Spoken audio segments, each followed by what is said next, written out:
तो hello guys, welcome back to my channel Priya lifestyle blog. I hope आप सभी अपने घर में स्वस्थ और मस्त होंगे। तो गाइस, और जिसको लेके हम बहुत ज़्यादा गलती कर दी अपने जीवन में, और ये सारी चीज़ें आज इसी टॉपिक में मैं आप सभी से अपना जो जीवन का जो मेरा लॉस है या हानि, जो लॉस है या प्रॉफिट है, जो भी है, मैं आप सबको अपने वीडियो को दिखाऊंगी कि मेरे जीवन में किसका रोल कितना रहा, मैंने क्या किया, सबने क्या किया।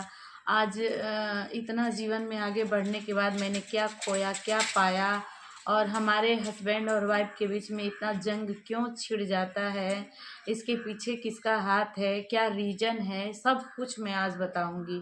तो जैसा कि मैं शुरुआती दौर से अपनी ब्लॉग में ये शुरू से ही मैं अपने जीवन की कहानी रख रही हूँ कि मेरे साथ क्या हुआ या वैसी परिस्थितियां बनी थी जिसको हम समझने में काफ़ी वक्त लग गया और उसका हमें बहुत ज़्यादा भोगदंड भोगना पड़ रहा है।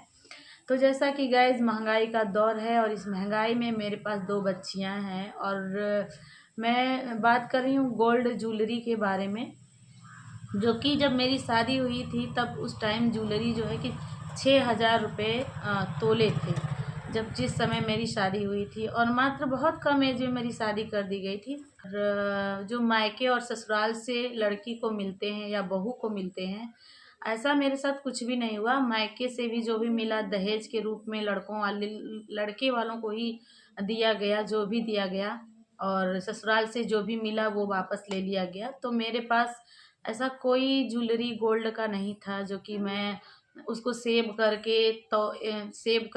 एक आगे के लिए रख पाऊँ। और ऐसे ही ज़िंदगी आगे चलती गई, और मेरे हस्बैंड जिम्मेदार व्यक्ति थे, घर के परिवार के बेटे थे, जिम्मेवार बेटे थे, जो कि उनको बहुत सारी जिम्मेदारियां आगे लेके चलनी थी। और वो बस अपनी घर वाली को, मतलब मुझे, सिर्फ त्याग देना ही सिखाते थे कि जैसे अगर तुम्हारे पास कोई चीज़ है तो तुम किसी को दे दो, मतलब तुम्हारी कोई खुशियाँ नहीं है तो अरे तुम्हारे कोई ख्वाहिश नहीं है।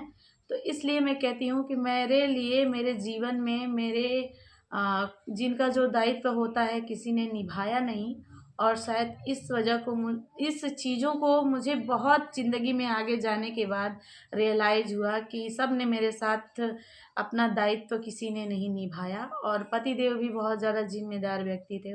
तो जब ये घर बनने लगा तो कहीं पैसे की कमी आ गई, तो जो मुझे ससुराल की तरफ से गहने चढ़ाए गए थे उस गहने को ले लिया गया, क्योंकि उससे धनराशि ले आकर के जो काम बीच में रुका था उसको कंप्लीट कराना था। तो वहीं पे वो सारा गहना जो है मेरा ख़त्म हो जाता है, मतलब गिरवी रख दिया जाता है।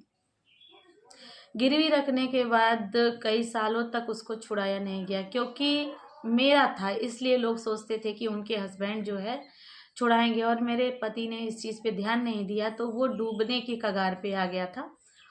तो जान जाइए कि मेरी माँ ने उसको छुड़ाया और छुड़ा करके मुझे वापस कर दिया। तो उसमें भी गहने, अब किसका हाथ है किसका नहीं हाथ है, घर में शादी पड़ी तो वो गहने भी मेरे चोरी कर लिए गए। मतलब उस गहने पे किसका नज़र था किसका नज़र नहीं था। तो इस तरीके से मेरे ना मायके से कुछ मेरे पास बचा, ना ससुराल से मेरे पास कुछ बचा। फिर धीरे धीरे समाज में जाना आना हुआ। बहुत ज़्यादा मैं कहीं जाती नहीं थी, ससुराल के घर से जिम्मेदारी से फुर्सत नहीं थी, क्योंकि बिन सास का घर था और बहुत बड़ी जिम्मेवारी थी। तो उस घर से मुझे चार दीवानी से बाहर निकलने का मौका ही नहीं मिला। जो मेरे सामने जो काम आते थे, जो जिम्मेवारी आती थी, मुझे वो निभाने थे। मतलब बहुत छोटे से उम्र में बहुत बड़ी सी एक महिला का दायित्व तो मुझे निभाना पड़ गया।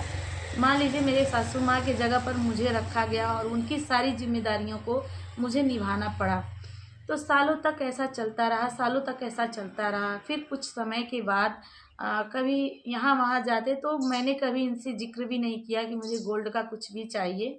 तो इन्होंने अपने ही इच्छा अनुसार एक चैन मुझे बना के दिया, 10 ग्राम का, 1 तोले का, और एक बहुत छोटा सा झुमकी, 2 गहने इन्होंने मेरे लिए बनाए।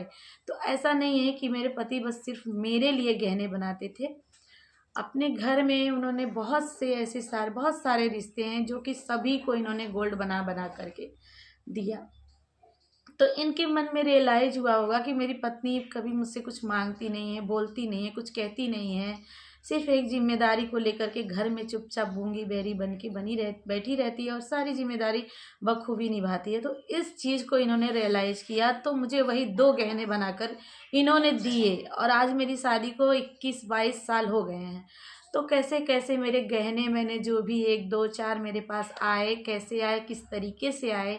तो कहते हैं ना, जब नादानियाँ धीरे धीरे ख़त्म होती हैं, जब हम मैच्योर होते हैं, जब एक तो बिन सास का घर था और मेरी माँ भी इतनी समझदार नहीं थी कि गहनों का कीमत मुझे समझाए। तो मेरे पति तो सब दिन से कमाते थे, ऐसा नहीं था कि वो बेरोजगार कभी भी थे। जो दूसरों को दे सकते हैं, दूसरों को कर सकते हैं, वो मैं अगर जिद करती, हट करती तो मेरे खर्चे ही क्या थे।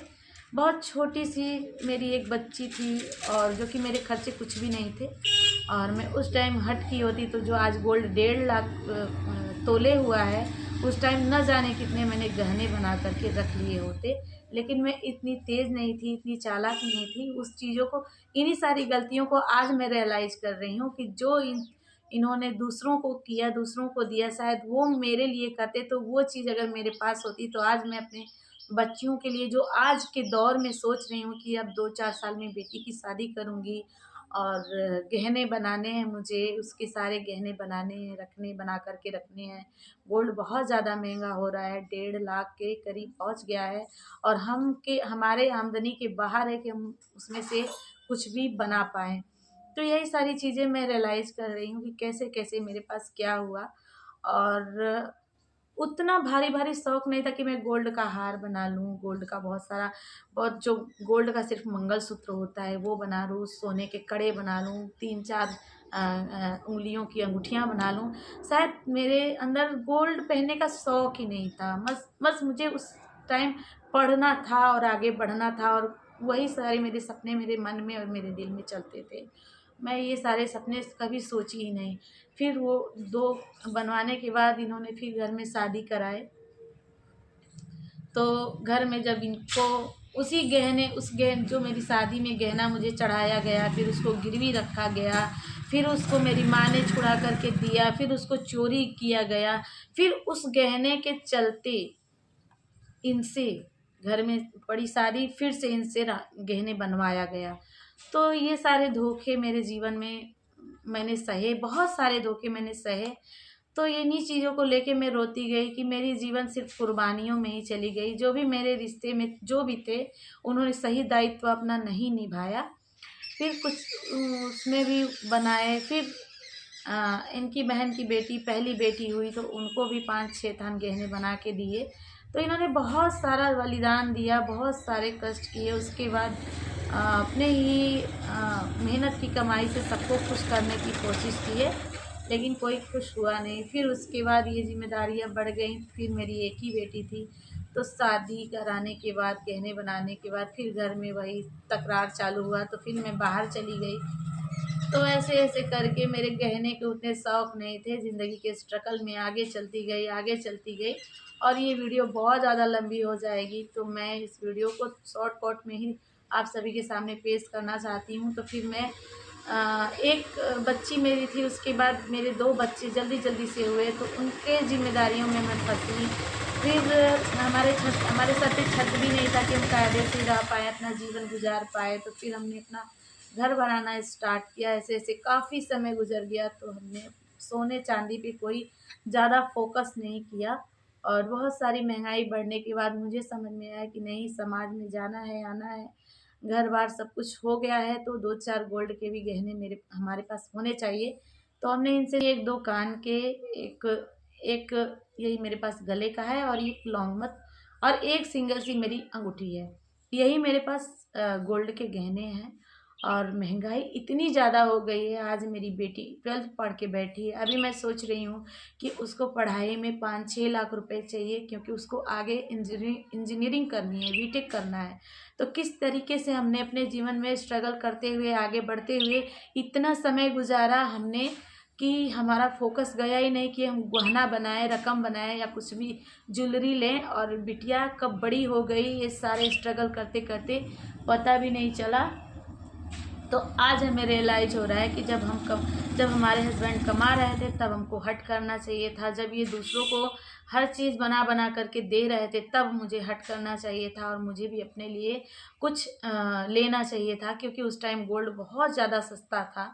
अरे मेरी शादी के समय 6,000 था, उसके बाद 9,000 हुआ, फिर 11,000 हुआ, ऐसे ऐसे करके बढ़ते गया और आज तो 1.5 लाख के करीब पहुंच गया है। तो अब तो हमारे बस की है नहीं, क्योंकि अभी मेरे पास बहुत बड़ी जिम्मेदारी है, क्योंकि मेरे 3 बच्चे हैं, तीनों इंग्लिश मीडियम से पढ़ते हैं गाइस। और बड़ी वाली बेटी पैसों की वजह से ही अभी बैठी हुई है इंटर करके, उसको बीटेक करना है। बीटेक में बहुत सारे पैसे खर्च होने वाले हैं, जिसके लिए मैं भी बहुत मछली की तरह तड़पड़ा रही हूँ, ये भी तड़पड़ा रहे हैं, लेकिन हम लोग का कोई भी सिचुएशन अच्छे से बन नहीं पा रहा है कि नहीं हम बच्ची को वो व्यवस्था दे पाएँ। शायद हमारी बच्ची अपने पैर पे खड़ी हो जाएगी तो हमारा जीवन थोड़ा सा आसान हो जाएगा, क्योंकि अब शादी करना भी बहुत मजबूरी हो जाएगी। बच्ची है तो 2 या 1 साल, 2 साल, 3 साल, 4 साल में तो शादी करना ही पड़ेगा। तो हमें ये नहीं समझ में आ रहा है कि हम उसकी शादी की तैयारी करें कि हम उसको पढ़ाई की तैयारी करें। इस सिचुएशन में आके फंसे हैं कि हमें कुछ समझ में नहीं आ रहा है।